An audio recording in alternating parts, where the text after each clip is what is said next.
सलाम साथियों, आप देख रहे हैं हिंदुस्तानी मीडिया।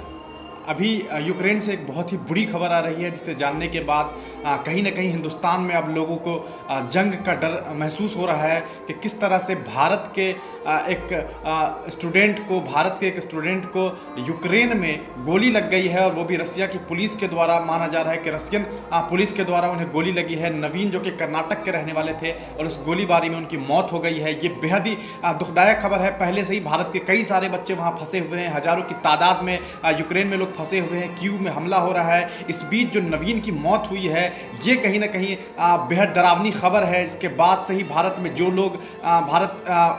लोग अभी इंतज़ार कर रहे हैं अपने बच्चों के लिए, वो काफ़ी डरे हुए हैं कि किस तरह से उनके बच्चे वापस आएंगे। पहले ही कई सारी ऐसी वीडियोज़ इंडिया में आ रही है वहाँ से, यूक्रेन से, जिसमें हम देख पा रहे हैं कि किस तरह से भारत के बच्चों को वहाँ मारा भी जा रहा है, पीटा भी जा रहा है। कई सारे बच्चे बंकर में छिपे हुए हैं, किसी तरह अपने जान बचाने की कोशिश में लगे हुए हैं। हिंदुस्तानी मीडिया ने भी पहले बातचीत की है, जहां बिहार के भी कई बच्चे हैं जो वहां फंसे हुए हैं। इसमें एक मधुबनी ज़िले के भी एक बच्चे हैं, और अलग अलग जगह भारत के अलग अलग हिस्से से वहां बच्चे हैं। लगभग 20,000 बच्चे यूक्रेन में भारत के हैं, जो अभी भी पढ़ाई करने के लिए, खास करके मेडिकल की पढ़ाई करने के लिए वहाँ गए हुए हैं। हालांकि प्रधानमंत्री ने जो अभी बयान दिया था, वो भी कहीं ना कहीं चिंताजनक बयान था, जिसमें उन्होंने ये कहा था कि भारत के बच्चों को चाहिए कि वो भारत में पढ़ाई करें। जबकि यहाँ के बच्चे यूक्रेन इसलिए जाते हैं क्योंकि वहाँ कहीं ना कहीं बच्चों को 25 लाख 20 लाख में मेडिकल का कोर्स हो जाता है, वरना यहाँ अगर प्राइवेट से मेडिकल किया जाए तो कम से कम 75 लाख से 1 करोड़ रुपया तक लग जाता है। ऐसे में भारत के बच्चे मजबूरी बस वहाँ पढ़ाई करने के लिए जाते हैं। और जिस तरह से आज मामला पेश आया है, नवीन की जो मौत हुई है, हम आपको वीडियो दिखा पा रहे हैं कि किस तरह से नवीन की बातचीत उनके माँ बाप से हो रही है, उनके पिता से बातचीत हो रही है, किस तरह से वो फैमिली मेम्बर से बातचीत कर रहे हैं 2 दिन पहले।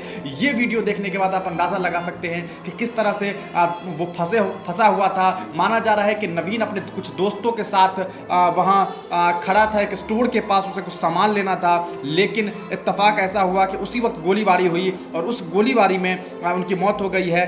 गृह मंत्रालय ने कहा है कि इस दुखद घटना को लेकर हम परिवार के प्रति संवेदना व्यक्त करते हैं और सहानुभूति रखते हैं। यही नहीं, उन्होंने कहा है कि विदेश सचिव की ओर से रूस और यूक्रेन के राजदूतों को समन जारी किया गया है। दोनों देशों से मांग की गई है कि भारतीय छात्रों को किसी तरह सुरक्षित वहां से निकाला जाए।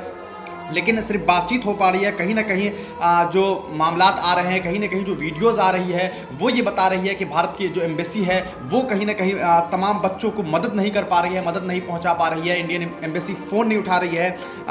जो अरिंदम बागची है, उन्होंने ट्वीट किया है कि with profound sorrow we confirm that an Indian student lost his life in shelling in Kharkiv this morning. The ministry is in touch with his family.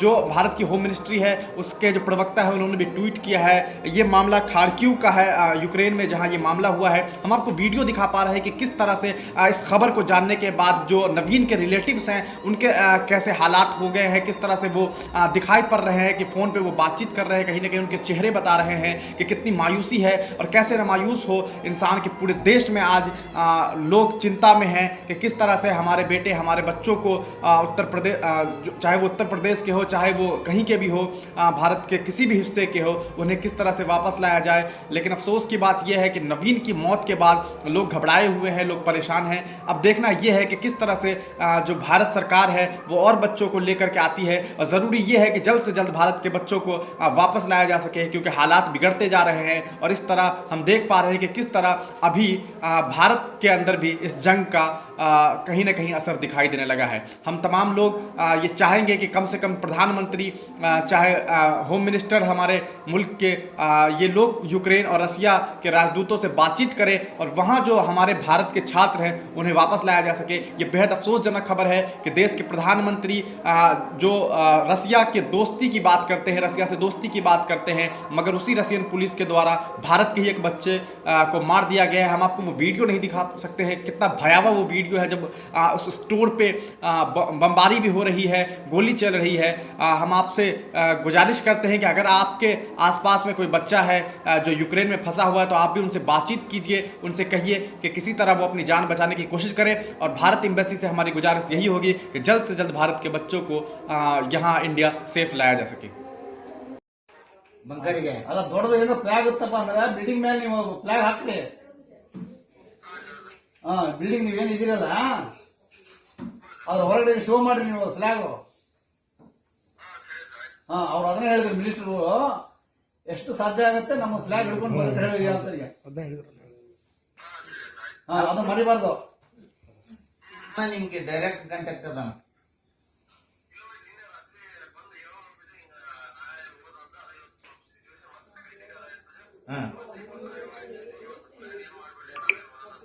ಈಗ ಅಲ್ಲ ಡೈರೆಕ್ಟ್ ನೀನ್ ಸಿಕ್ಕದವನ ಎದ್ರ ಬದ್ರ ಈಗ ಬೆಳಿಗ್ಗೆ ಟಿಪ್ಪನ್ ತಂದಾರ. ಈಗ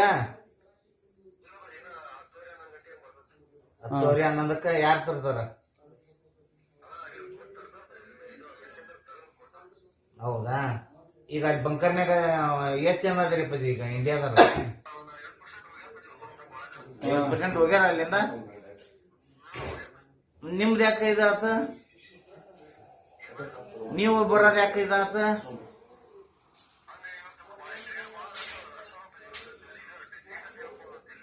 ಹೌದು, ಬರ್ತಾ ಬರ್ತಾ ಈ ಕ್ರಿಟಿಕಲ್ ಆಗಕತ್ತೈತೆ ಅಲ್ಲಿ ಪೊಸಿಷನ್ ಬದಿ. ಏನು ಧೈರ್ಯ ತಗೋಬೇಕಣ್ಣ.